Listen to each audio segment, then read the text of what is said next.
prisons, and Black liberation from 1970.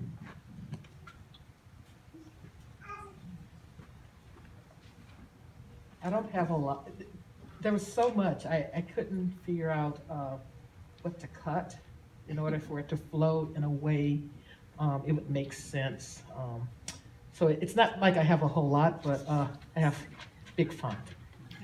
I'm amazed at everyone else with the small font. So, despite a long history of appeals to humans, to men, in spite of the appeals of man's inherent resistance, there has seldom been agreement on how to relate in practice to unjust, immoral laws and oppressive social order from which they emanate. The conservative, who does not dispute the validity of revolutions, deeply rooted in our history, invokes visions of impending anarchy in order to legitimize his demand for absolute obedience. Law and order, with the major emphasis on order, is his watchword. The liberal articulates his sensitivity to certain society's intolerable details, but will almost never prescribe methods of resistance that exceeds legality. In the heat of our pursuit of fundamental human rights, Black people have continually been cautioned to be patient. We're advised that as long as we remain faithful to the existing democratic order, the glorious moment will eventually arrive when we will come into our own as full-fledged humans. But having been taught by bitter experience, we know that there is a glaring incongruence between democracy and the capitalist economy, which is the source of our ills. Regardless of all the rhetoric to the contrary, the people are not the unique matrix of the laws and the system which govern them. Certainly not Black people and other nationally oppressed people, but not even the masses of whites. The people do not exercise divisive control over the determining factors of their life. Our survival has frequently been the direct function of our skill in forging effective channels of resistance. In resistance, we have been compelled to openly violate those laws which directly or indirectly buttress our oppression. But even containing our resistance within the orbit of legality, we have been labeled criminals and we become meticulously prosecuted by a racist legal apparatus. Naturally, individual as well as collective acts of resistance will prevail. I made that the present tense on purpose, but I'll read what she said, prevailed. Anyway, never mind. Racist oppression invades the lives of Black people on an infinite variety of levels.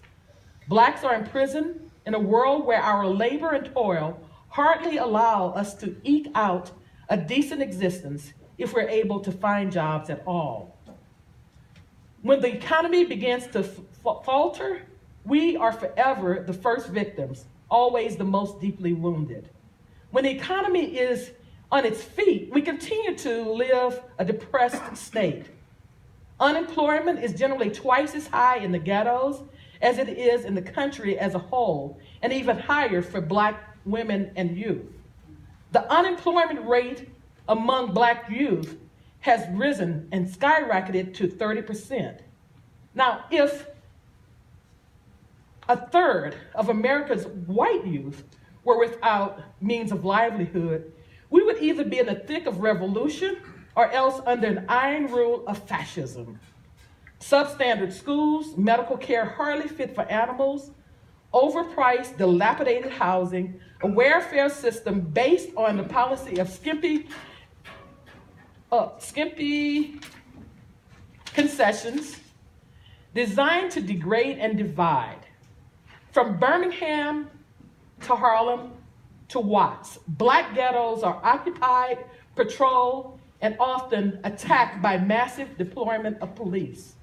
The police, domestic caretakers of violence are the oppressor's emissaries, charged with the task of containing us within the boundaries of our oppression.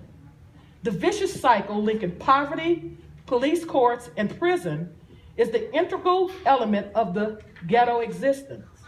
Unlike mass groups of whites, the path which leads to jails and prisons is deeply rooted in the imposed patterns of Black existence.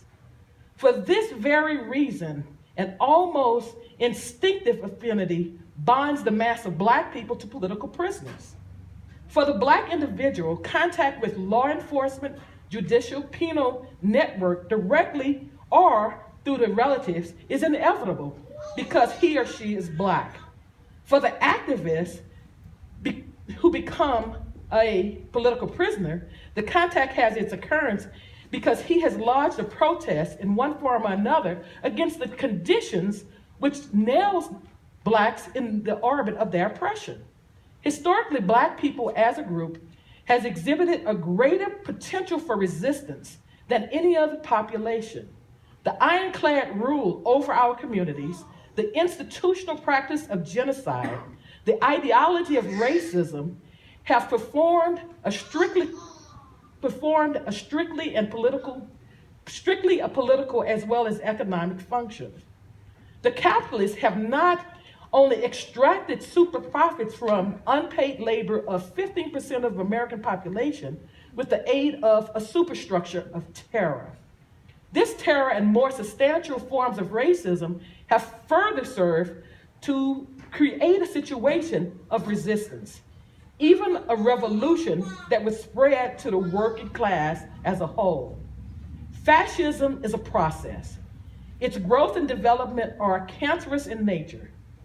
While today we are in the throes with the threat of fascism may be primarily restricted to the use of law enforcement, judicial, penal apparatus to arrest overt and latent revolutionary trends among nationally oppressed people, tomorrow it may be the working class and eventually the moderate Democrats. Among the future symptoms of fascist threat are official effects to curtail the power of organized labor, such as the attack on the conservative construction workers and the trends toward reducing welfare aid. The struggle which must be waged in the ranks of the working class is to constantly and openly engage in unreserved battle against entrenched racism.